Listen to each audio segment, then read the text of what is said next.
ইসলাম জিন্দাবাদ, কোটি প্রাণে রেখে ক্ষুধাদ্রোহী ছাপ পাবে না এই বাংলায়, ঠাই হবে না মুসলমানরা জেগেছে আজ।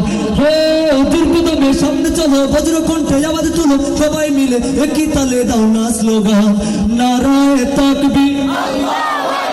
নিজেদেরকে কি কম মনে করেন নাকি? এক একজন শাহজালাল মুজরিদি এমনই হয়ে ওঠে, নারায়ে তাকবীর, নারায়ে তাকবীর। ইসলামেরই জন্ম দেশের হয়েছে জন্ম, ইসলামের বিরুদ্ধে গেলে দেশ হবে ভিন্ন।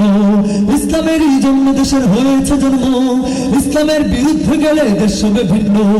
ইসলামের বিরুদ্ধে যারা নিয়েছে অবস্থান, এই বাংলায় তাই হবে না যাও হিন্দুস্তান। দুর্গদমের সামনে চলো, বজ্র কণ্ঠে আওয়াজ তুলো, সবাই মিলে একই তালে দাও না স্লোগান, নারায়ে তাকবীর, নারায়ে তাকবীর। মুসলমানের এই দেশেতে নাস্তিকদের ঠাঁই নাই, নাস্তিকদের পক্ষে যারা তাদের কোনো রক্ষা নাই। মুসলমানের এই দেশেতে কাদিয়ানীদের ঠাঁই নাই। আস্তে বলেন, কাদিয়ানী শুনতে পাবে।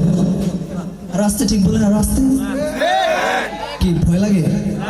কাদিয়ানীদের বিরুদ্ধে ঠিক বেঠিক আমি মনে করি এটা ইমানি দায়িত্ব। কাদিয়ানীদের বিরুদ্ধে এই স্লোগান ঠিক বলতে হবে, কারণ আপনি কাদিয়ানীদেরকে কাফের না মানলে আপনি নিজেও কাফের হয়ে যাবেন, ঠিক কিনা?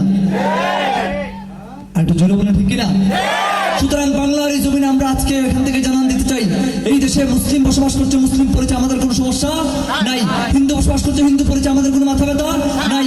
বৌদ্ধ বসবাস করছে, বৌদ্ধ পরিচয় ঠিক আমরা যেভাবে মুসলিম পরিচয় বসবাস করছি, কাদিয়ানের এই দেশে বসবাস করে আমাদের কোনো মাথা ব্যথা নাই। কিন্তু কাদিয়ানেরা বসবাস করবে এই দেশে কাফের, তাদের নিজস্ব পরিচয়ে বসবাস করবে। মুসলিম পরিচয় কাদিয়ানীদেরকে এই বাংলার জমিনে বসবাস করতে দেবো না, কথা বলেন ঠিক কিনা? সুতরাং আওয়াজ তুলতে হবে, কাফের কাফের কাদিয়ানী, কাফের কাফের কাদিয়ানী, কাফের। এই স্লোগান যদি কেউ না দেয় তাহলে অবশ্যই ঝামেলা আছে, কথা ঠিক কিনা? আমি শেষ করি, শেষ করবো নাকি দিয়ে দিব হুজুরকে? না এলরামই দিবেন তো, মানে আগেও তো আমি বেরিয়ে বলছি যে ওই মাঝখানে একজন আসি শেষ করে নাই। আচ্ছা আপনারা আসছেন, আপনাদেরকে ফিরিয়ে দিতে পারি না, চলেন।